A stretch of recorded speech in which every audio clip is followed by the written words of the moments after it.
పోసాని విషయంలో లోకేష్ అండ్ పవన్ కళ్యాణ్ ఇద్దరు కూడా సీరియస్‌గా ఉన్నారు. ఎందుకంటే ఎక్కువగా పోసాని తిట్టింది పవన్ కళ్యాణ్‌ని నంబర్ 1. ఎందుకంటే ఆయన వ్యక్తిగత ఫ్యామిలీ సంబంధించి, వాళ్ళ పిల్లలకు సంబంధించి అత్యంత నీచంగా, దారుణంగా పోసాని మాట్లాడాడు. ఇక లోకేష్ గురించి, చంద్రబాబు గురించి కూడా అతను అనేక సార్లు చాలా దారుణంగానే మాట్లాడాడు. అయితే ఆయన ముందుగానే పసిగట్టాడు. ఈ గవర్నమెంట్ రాగానే మన మీద పడతారు వీళ్ళని. అందుకని ఆయన అన్ని పదవులకి, తర్వాత సభ్యత్వానికి రిజైన్ చేసి మొత్తం అసలు రాజకీయాల నుంచే నేను విరమించుకుంటున్నాను అనేది అన్నాడు. వెళ్ళిపోయాడు. సో, బట్ అది టూ లేట్ అనమాట. Too late to respond. So, అంటే ఎవరైనా ఇలా తిట్టి నేను రిజైన్ చేసేసి రాజకీయాల నుంచి వెళ్తా ఉంటే వదిలేయాలా? వదిలేస్తే అందరూ ఇదే చేస్తారు కదా అన్న ఇది ఉంది. అందుకనే గుణపాఠం నేర్పించాలి అని లోకేష్ గాని, పవన్ కళ్యాణ్, చంద్రబాబులో అనుకున్నట్టుగా మనకు అర్థమవుతుంది. ఎందుకంటే వాళ్ళే అఫెండ్ అయిన వాళ్ళు. సో, దానివల్ల ఈయన మీద కేసులు వరుసగా పెట్టి, ఎందుకంటే ఈయన మీద మామూలుగా అయితే తిట్టిన దానికి అరెస్టులు చేసే పరిస్థితి లేదు. జనరల్‌గా మామూలుగా అయితే సివిల్ లేకపోతే క్రిమినల్ డిఫమేషన్ వేయొచ్చు. వాటికి అరెస్టులు అవసరం లేదు, నోటీసులు ఇవ్వాలి. అందుకని వీళ్ళు ఏం చేస్తున్నారంటే నాన్ బెయిలబుల్ అండ్ కాగ్నిజబుల్ సెక్షన్లు ఏవైతే ఉన్నాయో వాటి కింద పెడుతున్నారు. కొంతమంది మధ్య SC ST atrocities act apply చేస్తున్నారు. అంటే బాధితులు ఎవరైనా ఎస్సీలుగా ఎస్టీలుగా ఉంటే ఆ చట్టం కిందకి వస్తుంది.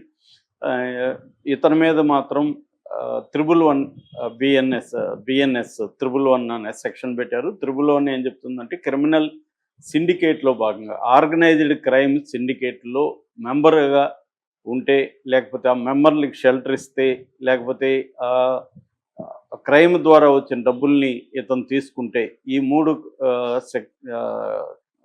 తప్పులు ఈ సెక్షన్ కింద వస్తాయి. సో, పోసాని మీద ఈ సెక్షన్ పెట్టారు. ఈ సెక్షన్ పెట్టడం వల్ల ఏమవుతుందంటే ముందస్తుగా కోర్టు నుంచి వారెంట్ తీసుకోవాల్సిన అవసరం లేదు అరెస్ట్‌కి. Without warrant anybody they can arrest anybody under this section. అట్లాగే నాన్ బెయిలబుల్ కాబట్టి బెయిల్ కూడా ఇమ్మీడియట్‌గా రాదు. రిమాండ్‌కి పెట్టేస్తారు. సో, ఇది అప్లికబుల్ కాదు అని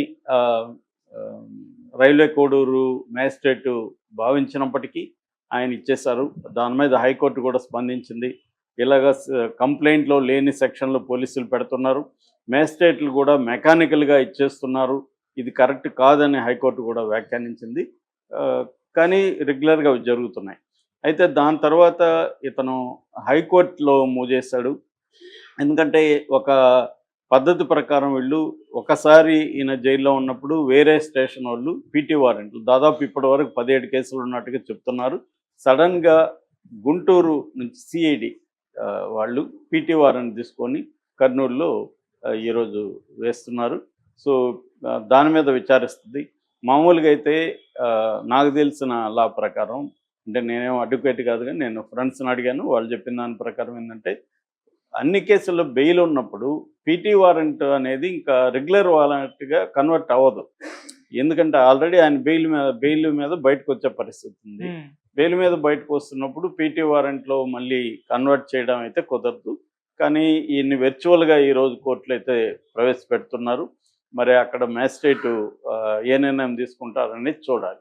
అంటే ఇప్పుడు ఏంటంటే హైకోర్టు చెప్పినట్టుగా కింది కోర్టులు కొంత, అంటే సుప్రీంకోర్టు తీర్పులను దృష్టిలో పెట్టుకొని bail rule, jail is exception అన్న రూల్ని దృష్టిలో పెట్టుకోవాల్సిన పని ఒకటి ఉంది. రెండవది, కంప్లైంట్లో లేని సెక్షన్లు పెట్టినప్పుడు ఆ సెక్షన్ల కింద రిమాండ్ విధించడం కరెక్ట్ కాదు. అసలు అరెస్టే చెల్లదు.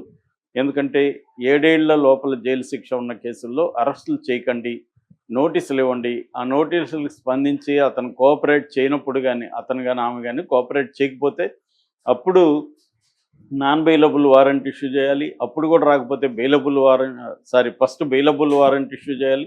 అప్పుడు కూడా రాకపోతే నాన్ బెయిలబుల్ వారెంట్ ఇష్యూ చేయాలి. ఇలాగ ఒక ప్రాసెస్ని, లీగల్ ప్రాసెస్ని సుప్రీంకోర్టు అనేక సార్లు చెప్పింది. కానీ అవి ఫాలో కావట్లేదు. ఇటు పోలీసులు ఫాలో కావట్లేదు, అటు కింది కోర్టులు ఫాలో కావట్లేదు అని హైకోర్టు మొన్న ఒకటి చెప్పింది.